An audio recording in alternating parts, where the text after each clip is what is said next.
జయపురానికి చెందిన కేదారయ్యకు ఏదైనా మంచి వ్యాపారం పెట్టి బాగా డబ్బు గడించాలని ఆశ. వివిధ వ్యాపారాలను గురించి అనుభవజ్ఞులను అడిగాడు. వారిలో చాలామంది జయపురంలో సరైన పూటకూళ్ళ ఇల్లు లేక వచ్చేవారికి మంచి తిండి దొరకడం లేదని, అందువల్ల మంచి పూటకూళ్ళ వ్యాపారం ప్రారంభించమని సూచించారు. జయపురం ముఖ్య రహదారిలో ఒక పెద్ద ఇల్లు తీసుకొని కేదారయ్య పూటగొల్ల వ్యాపారం ప్రారంభించాడు. అయినా అనుకున్నంత వ్యాపారం జరగలేదు. 2-3 వంటగాళ్లను మార్చాడు. కానీ వ్యాపారం పుంజుకోలేదు. ఏం చేద్దామా అని ఆలోచిస్తున్న సమయంలో మైలవరం నుంచి సునందుడనే వంటవాడు పని వెతుక్కుంటూ వచ్చాడు. సునందుడు వంటవాడిగా చేరినప్పటి నుంచి వంటకాల రుచి అద్భుతంగా ఉండడంతో భోజనానికి వచ్చే వారి సంఖ్య క్రమక్రమంగా పెరగసాగింది. రుచి శుచి రెండూ ఉండడంతో వ్యాపారం పూట పూటకు అభివృద్ధి చెందసాగింది. కేదారయ్య పూటకూళ్ళ ఇల్లు కొన్నాళ్లకే జయపురంలో మంచి పేరు తెచ్చుకుంది. ఇలా ఉండగా ఒకనాడు ఏదో ముఖ్య అవసరం ఏర్పడి సునందుడు కేదారయ్యను 100 వరహాలు అప్పు అడిగాడు.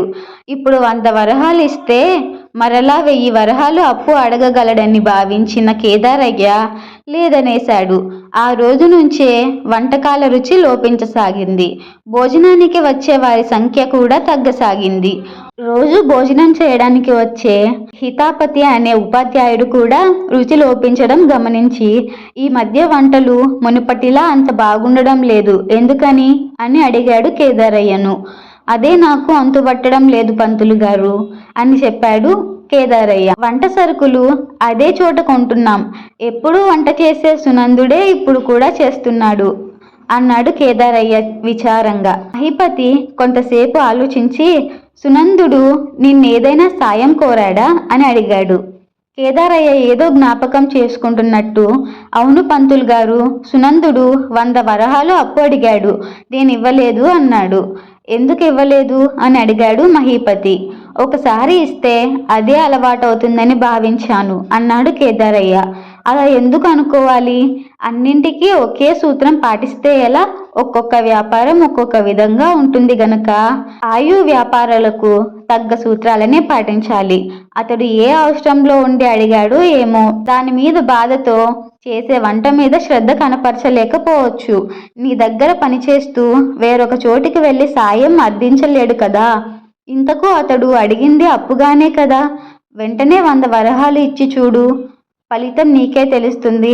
మన దగ్గర పనిచేసే వాళ్లను మంచిగా చూస్తేనే వాళ్ళ దగ్గర నుంచి ఆశించిన పనిని రాబట్టగలం అని సలహా ఇచ్చాడు మహీపతి. కేదారయ్య ఆ రోజే సునందుడికి 100 వరహాలు ఇచ్చాడు. ఆ క్షణం నుంచి సునందుడి ముఖంలో ఆనందం, పనుల్లో ఉత్సాహం కనిపించాయి. వంటలు అద్భుతంగా ఉన్నాయని భోజనానికి వచ్చిన వాళ్ళు మెచ్చుకోసాగారు. వ్యాపారం మునుపటి కన్నా ఎక్కువ అభివృద్ధి చెందింది.